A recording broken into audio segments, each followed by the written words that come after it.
Hola a todos, muy buenos días, bienvenidos a nuestra clase del día de hoy, nuestro segundo encuentro de esta semana número 1 con el núcleo número 3. Desde el área de filosofía, en acompañamiento a este núcleo número 3, para la clase del día de hoy, 12 de agosto, nuestro segundo encuentro y nuestra clase explicativa. Como les anuncié el día lunes en nuestro primer encuentro, el tema que vamos a trabajar el día de hoy es los principios legitimadores de la acción del Estado, en la cual vamos a incluir tres conceptos macro, tres conceptos que nos van a dar sentido a nuestra explicación, y es el concepto de justicia, el concepto de derecho y el concepto de democracia, para poder comprender cuál es la función o cuál es la responsabilidad que tiene el Estado dentro del carácter humano o dentro del desarrollo social de cada sujeto.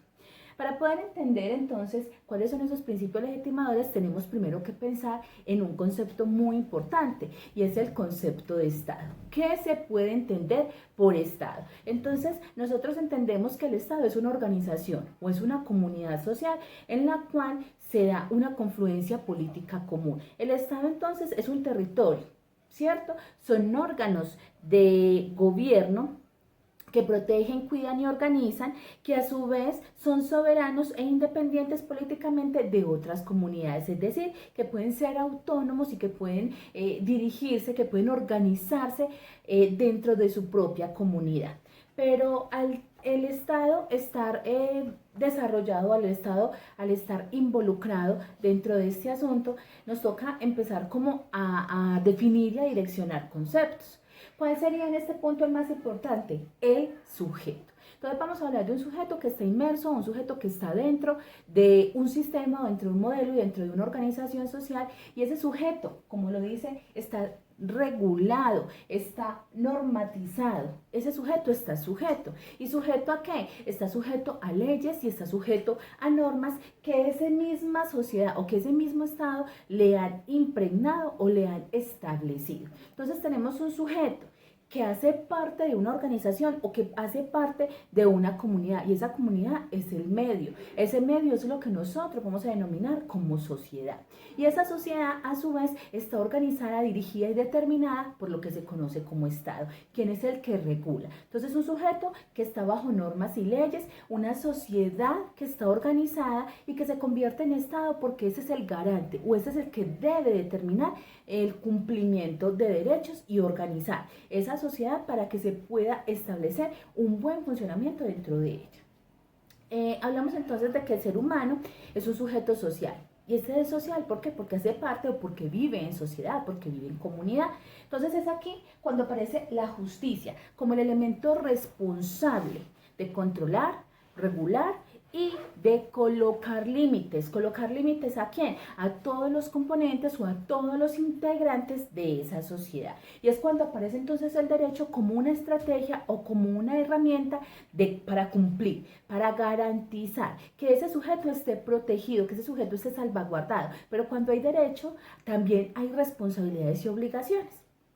Y este entonces se convierte el Estado como el vigilante, como el acompañante, como el garante y protector, el que se tiene que encargar y responsabilizar de que esta cadena de procesos se pueda dar de manera correcta. Resulta entonces que el Estado es concebido o comprendido como una construcción artificial. Es una construcción artificial, ¿por qué? Porque es una elaboración social o una elaboración humana. Quiere decir que no es natural, y que esto a su vez hace que puedan influir muchas subjetividades y pueda involucrarse de esta manera muchos asuntos que no permiten o que no generan una estabilidad total. Para hablar entonces de cómo podemos hablar de una sociedad que sea absolutamente justa, nos toca comprender el concepto de justicia.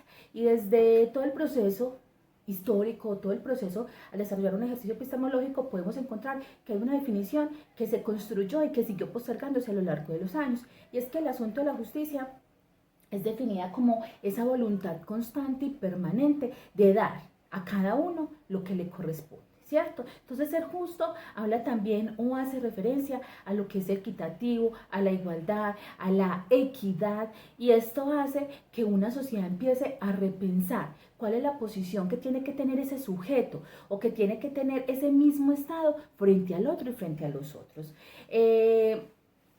Pero la justicia está, o es un concepto, un término que está muy ligado a tres asuntos esenciales, y es qué es lo moral, qué es lo ético y qué entendemos nosotros por justo, ¿cierto? Y justo será lo mismo para mí o será absolutamente diferente a partir de ese término o a partir de esa percepción o conceptualización de lo subjetivo. Lo justo entonces empieza a ser definido desde diferentes perspectivas, empieza a ser comprendido. O sea, es un concepto que tiene muchas definiciones, es un concepto que tiene muchas aristas, es un concepto que determina muchas cosas, pero es que hablar de la justicia, esto nos lleva a comprender que existen diversos modos de entender la justicia. Podemos acercarnos a un ejemplo muy básico, un ejemplo muy simple, que se los hablé el día lunes en la clase, y es el asunto de la ley de la selva. Cuando hablamos de la ley de la selva, estamos hablando de un asunto que es la ley del más fuerte. Y resulta que dentro de la selva se puede asemejar o se puede relacionar el funcionamiento de la sociedad. ¿Y cómo puede hacerse esto? Entonces, hablamos de una sociedad que podría estar en ausencia absoluta de toda ley. Y se puede suponer que se impondría o que se colocaría por encima de la tiranía de los más fuertes, de los más poderosos. Entonces, resulta que estos más fuertes nos llevan a pensar en que dentro del mundo animal o dentro del territorio animal puede haber realmente, o suponiéndolo, una tiranía, o puede existir realmente un funcionamiento a partir de esa estrategia, a partir de la teoría del más poderoso. Pero hay un dilema, y es que nosotros no podemos pensar que somos simplemente animales. Nosotros somos animales, pero tenemos unas características que nos llevan a tener una posición absolutamente diferente o en otra escala. Y por eso es que nosotros tenemos que empezar a involucrarnos o empezar a relacionarnos con ese asunto de la ley y el orden. Y cuando hablamos de ley y el orden, entonces empieza a aparecer ese concepto de justo, y empieza también a aparecer ese tema o ese asunto del Estado como garante y como vigilante de que se pueda cumplir realmente una organización social. Entonces, si hablamos de la ley del más fuerte, hablamos de ese pez que se puede comer a ese otro pez, o ese poder que predomina sobre los demás. Y se supone que entre un elemento o entre una sociedad que es realmente justa, no se puede imponer el uno sobre el otro, sino que hablamos de un asunto de equidad. Entonces aquí, por ejemplo, empiezan a aparecer varios elementos, varios dilemas, que es lo moral desde el asunto social o desde el aspecto general que podemos determinar como justo, pero también desde mi individualidad, desde mis series, desde mis construcciones personales que puedo comprender como justo. Llegan entonces varios autores. El día de hoy vamos a trabajar 7, varios filósofos que nos empiezan a hablar del asunto de justicia, y cada uno colocando de antemano una idea o un elemento clave que nos acerca a comprender este asunto de lo justo o de qué es la justicia. La justicia, entonces, podemos decir que es un intercambio, una reciprocidad, en la cual tienen que integrarse o reunirse asuntos como la igualdad, la equidad y la equivalencia. Y llega entonces Sócrates y nos dice que el asunto de la justicia es obrar correctamente, ¿cierto? Que es hacer las cosas de manera correcta, porque la justicia está ligada a un asunto de la conducta moral. Es como yo hago las cosas dentro de un medio para favorecerme a mí, pero al mismo tiempo favorecer a los demás. Platón, por su parte, define la justicia como un asunto de reflexión, o como un asunto que está ligado absolutamente a la experiencia y a la razón. Es decir, es la equivalencia de lo que yo construyo como correcto a partir del cómo vivo, a partir del cómo me desarrollo dentro de un medio. Y entonces dice que la razón debe ser usada para poder llegar a la verdad, y que de esta manera empiezo a pensar en la idea, o empiezo a accionar frente a la idea del bien, ¿cierto? Y el bien entonces se convierte en todo lo bello y perfecto del universo. Lo que yo hago está bueno, está bien, es correcto. Y eso que yo hago correcto es lo que le permite la perfección y el desarrollo exacto o preciso a un medio, a un territorio. Por su parte, Aristóteles nos empieza a dar un montón de elementos en los cuales nos termina diciendo que la justicia es un elemento o es una realidad de virtud y está totalmente ligada con un concepto que él construye y es el arete. Y este es el cómo mis acciones terminan afectando a los otros. Entonces, dice Aristóteles que para poder llegar a una definición de lo que es justo, primero tenemos que interrogarnos, ¿qué consideras tú que es injusto? Entonces, lo injusto será todo lo contrario a lo legal, será todo lo contrario a lo equitativo. Y por eso empieza entonces a pensar en un concepto o en una relación de que eso que es justicia o eso que es justo es totalmente ligado a lo que genera o a lo que conlleva al asunto de la igualdad. Y respetar a la igualdad requiere dos elementos desde Aristóteles y es pensar en el objetivismo y pensar en el subjetivismo. Y entonces dice que el objetivo o el elemento objetivo de la igualdad está ligado a la institucionalidad, es decir, a los procedimientos o a los procesos que se hacen para poder regular, y que lo subjetivo es lo que está totalmente ligado al modo de ser del ser, y que por esta razón tenemos que pensar de manera consciente, tenemos que pensar de manera en la cual no violentemos y no pasemos por encima de los procedimientos, ni siquiera los podríamos juzgar. Y por esa razón entonces empieza a hacer una relación de cómo mis acciones desde ese arete afectan a los demás. Y cuando no afectan a los otros, estoy llegando al proceso de la virtud. Por su parte, Kant habla de la justicia como un elemento que está ligado absolutamente al derecho y que es una corresponsabilidad entre el deber y la responsabilidad. Entonces habla de que son actitudes o acciones que van más allá del conocimiento y están más ligados al asunto de cómo reconozco que mis acciones pueden afectar a los otros. Mi responsabilidad es mi deber y mis acciones no simplemente se quedan en el conocer, sino que deben ir más allá hacia la reflexión. San Agustín nos habla de que la justicia es un asunto del amor de unos con otros y que en esta medida hay una equivalencia o una concordancia entre los intereses o entre los elementos que nos deben satisfacer a los unos y a los otros. Y por eso entonces habla que está ligado absolutamente al amor y a la corresponsabilidad.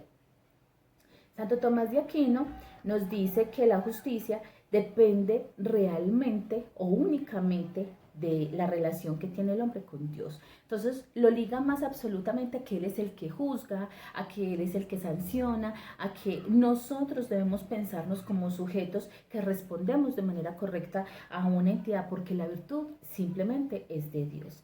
Y por su parte, Descartes nos dice que lo más importante de la justicia es no cometer errores. Pero hace una relación que la justicia también está ligada a la relación entre Dios y el hombre, y es cómo mi yo pensante o cómo ese yo pensante me lleva a tener una relación con un ser superior, en este caso Dios, y me lleva a actuar de manera correcta. Pero entonces empezamos a pensar, ¿y qué es lo ideal y qué es lo realmente real? Valga la redundancia. Hay unos asuntos que vamos a resaltar desde algunos textos muy importantes dentro de la filosofía y dentro de este elemento de esta línea de la filosofía política. No se nos puede olvidar que la filosofía tiene tres líneas esenciales. La primera está ligada al conocimiento humano, la segunda está ligada a la estética y la tercera está ligada a la moral. Cuando hablamos de la moral también podemos trabajar el asunto de la filosofía política y podemos acercarnos a cómo el ser humano requiere o construye algunos elementos que le permiten organización y le permiten darle sentido. Entonces, Platón dentro de la República habla de un asunto muy importante y es intentar explicar cómo una sociedad puede llegar a ser realmente justa. Él habla de 3 elementos muy determinantes en el asunto del ser humano, y es que sostiene que la justicia puede ser o debe ser comprendida como una armonía social. Dentro de la armonía social habla de unas relaciones que se deben establecer dependiendo de las facultades, y que cuando estas facultades tienen una equivalencia o cuando estas facultades tienen una responsabilidad que asumir, permiten que existan realmente las relaciones entre las diferentes clases sociales. Dice entonces que para poder llegar a hacer una sociedad justa, primero el sujeto tiene que colocar en armonía la tripartita del alma. ¿Y en qué consiste esto? Platón divide el alma en 3 partes. La primera dice que es el elemento racional, o también llamado nous, que es el que se encarga de las acciones con reflexión y conciencia.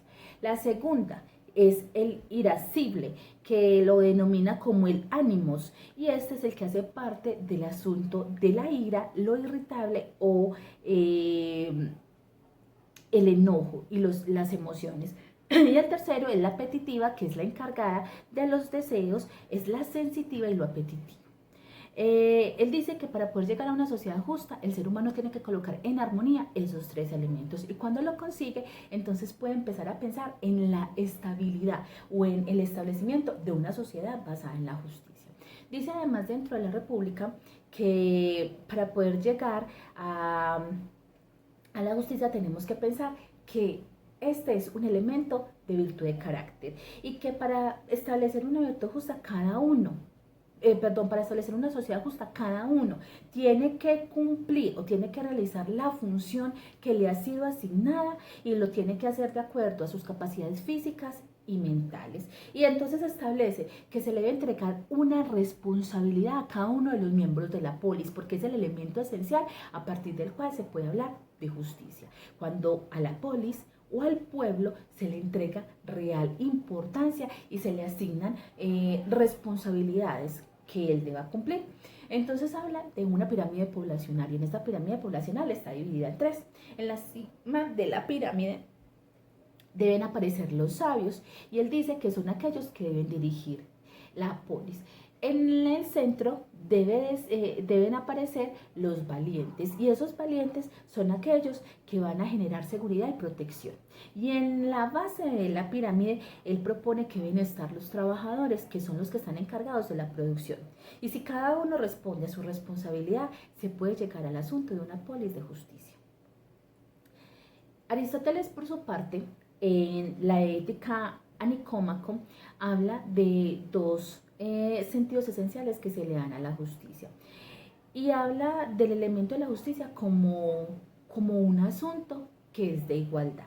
Entonces dice que primero hay unas conductas que son justas y conformes a las leyes, pero a su vez hay unas que son injustas y que infringen las leyes.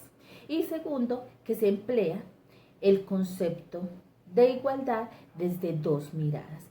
Desde la justicia distributiva y desde la justicia conmutativa. Entonces, cuando hablamos de la justicia distributiva, estamos hablando de que la justicia debe ser algo equilibrado, o algo que se distribuye y que es igual para todos. Y es lo que se dice, dar a cada uno lo que le corresponde por sus particularidades. Y la justicia conmutativa es esa que genera intercambio o respuesta, o que es equilibrada, que se da por partes iguales entre los individuos. Y en esta, lo justo entonces se convierte en que yo gano o pierdo, pero lo hacemos absolutamente todo, ¿cierto? Es equidad, es intercambio. Y esta consiste también en traer lo mismo, en tener lo mismo antes y después, es decir, me quedo en el mismo punto, me quedo en el mismo lugar. Y por esta razón entonces Aristóteles sostiene que el asunto de la justicia es un asunto de virtud. Santo Tomás habla de un asunto de la ley natural, habla de dar a cada quien según su derecho y tiene un elemento muy importante y es que la justicia se asemeja absolutamente a la misericordia. Y este tema de la misericordia está absolutamente ligado a la ayuda de los de los desfavorecidos o de los más desposeídos, de aquellos que no tienen nada. Y por eso entonces se empieza a hablar de la de la ordenación o de la organización a partir de la razón, pero esta razón está ligada al bien común. Ya en la Edad Moderna se empieza a hablar del liberalismo y se empieza a hablar de que aquello que no es justo tiene castigo, que aquello que no es justo realmente es castigado y sancionado frente a lo que realmente sería la ley. Entonces llega Hobbes, llega Locke y llega Rousseau y empiezan a construir o a fortalecer una idea que se tuvo en el siglo II después de Cristo por un jurista romano que es Ulpiano, el cual hablaba de ese asunto del contrato social, de cómo generar una organización o cómo generar una adscripción a una entidad y al mismo tiempo recibir beneficios, pero también tener responsabilidades. Entonces, en 1762 Rousseau construye lo que se conoce hoy como el contrato social, que está ligado absolutamente al tema de la libertad y de la igualdad. Y dice que hay una inscripción que me lleva a responder a unos deberes, pero también a unos derechos, y que el Estado entonces se convierte en esa entidad creada para hacer cumplir ese contrato social. Los seres humanos entonces tienen que llegar a acuerdos para poder desarrollarse o desenvolverse en un medio. Y estos acuerdos le generan múltiples beneficios o le generan la posibilidad de tener derechos a cambio, de abandonar esas libertades de las que disponían cuando estaban en estado de naturaleza. ¿Cómo entonces con este contrato social, al adscribirme a un medio, yo tengo que empezar a coartar o tengo que empezar a transformar también mis acciones que ya no deben hacer parte de esa naturaleza del ser, sino que empiezan a limitarme y empiezan a organizarme como un sujeto que hace parte de la sociedad? Y es entonces acá cuando entra el asunto del utilitarismo, ¿cierto? El utilitarismo habla de ese asunto de la justicia y de la convivencia social y habla de la relación o del establecimiento de un pacto que debe corresponder siempre a la comunidad o que deben ser útiles para la comunidad. Y cuando hablamos entonces de utilitarismo, hablamos de que aquello que es justo debe promover siempre, absolutamente siempre, el bien general. Y ese bien general corresponde al concepto de satisfacer los intereses del mayor número de personas, es decir, satisfacer los intereses de la mayor cantidad de la población. John Rawls, más adelante, ya con el liberalismo contemporáneo, empieza a hablar que existen dos tipos de principio, el principio de igualdad y el principio de diferencia. Y entonces dice que el principio de igualdad es cuando todos acceden de igual manera a la proporción y a la posibilidad. Y que el principio de diferencia es que permite que esas desigualdades, siempre y cuando estas benefician a los menos favorecidos. De todas maneras, es un asunto muy importante poder comprender que a partir del concepto de justicia nosotros podemos dar una definición de lo que puede entenderse por derecho, por Estado y por democracia. Y debemos tener muy claro que el Estado es esa organización humana a la cual nosotros hemos encargado de ser la que vele por el cumplimiento de los derechos humanos. Y que se logra es porque nosotros lo identificamos como la única fuerza coercitiva que puede hacer cumplir esas obligaciones. Entonces, en el Estado moderno se convierte como o en la modernidad el Estado se convierte en una autoridad legal. A su vez, entonces, el derecho se convierte como en ese sistema de reglas que son públicas, que son sociales, que son establecidas, que rigen las relaciones de los unos con los otros y que están respaldadas por esas instituciones políticas determinadas por el Estado. El derecho entonces termina siendo como esa posibilidad que se adquiere del sujeto simplemente por ser parte, pero el derecho tiene dos elementos muy esenciales y es la parte objetiva y la parte subjetiva. Cuando hablamos de la parte objetiva, hablamos de ese ordenamiento jurídico, de esas normas o ese sistema de normas que rigen la convivencia social y que buscan garantizar el bien común. Y la parte subjetiva está ligada a esa facultad del sujeto por pertenecer, para ser sancionado por una regla que es previamente conocida. Es decir, la parte subjetiva es la posibilidad que se tiene al yo de manera consciente adscribirme a una comunidad, a un estado, a un medio. Y es muy importante entonces que pensemos que para que todo eso se pueda establecer necesitamos que exista el asunto de la democracia. Pero para hablar de la democracia tenemos que remitirnos a hablar de ese concepto de ciudadano. Y cuando hablamos de ese ciudadano estamos hablando de ese término que nombra a todos los sujetos que poseen derechos y deberes porque están inscritos en una sociedad o en una comunidad.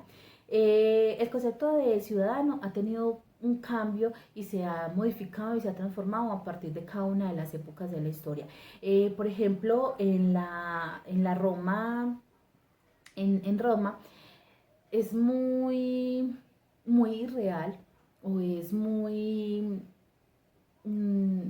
confuso comprender que para poder llegar a ser ciudadano había que cumplir un montón de condiciones y esas condiciones, una de ellas por ejemplo era ser varón, lo cual lleva a establecer que ni las mujeres, ni los esclavos, ni mucha parte de la población podían tener el derecho de ser nombrados como ciudadanos.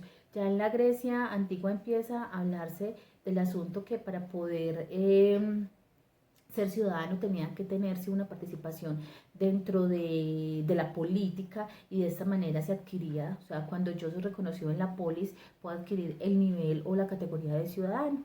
Y ya en la época clásica empezamos a ver que para poder ser ciudadano yo tengo que deliberar, tengo que participar, tengo que dar mis opiniones, tengo que ser parte de algún tipo de organización o tengo que permitir que mi discusión esté dada para poder adquirir el concepto de ciudadano.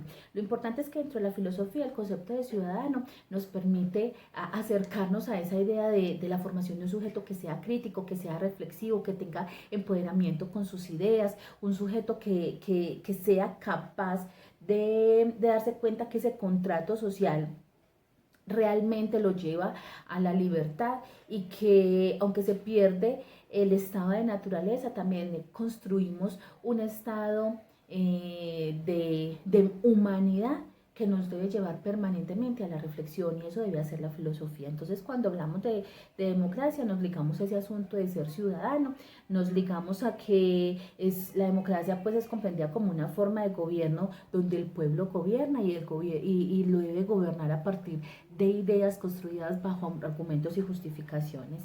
Y para terminar, pues como recordarles que la democracia tiene 4 estilos que nos deben llevar nuevamente a preguntarnos si alguno de estos nos permite construir una sociedad justa y esta es la democracia proteccionista, la democracia elitista, la democracia desarrollista y la democracia participativa. Y para poder llegar a construir una sociedad justa, ¿qué necesitamos? Hasta acá les doy entonces una pequeña explicación de este concepto o cuál es, cómo el Estado termina legitimándose a partir de estos 3 elementos y con algunas ideas que nos llevan también a cuestionarnos sobre este asunto de la ley y de la norma como limitante o de la ley y de la norma como elemento que permiten las libertades de algunos aspectos y cómo al ser sujetos sociales también terminamos perdiendo nuestra naturalidad.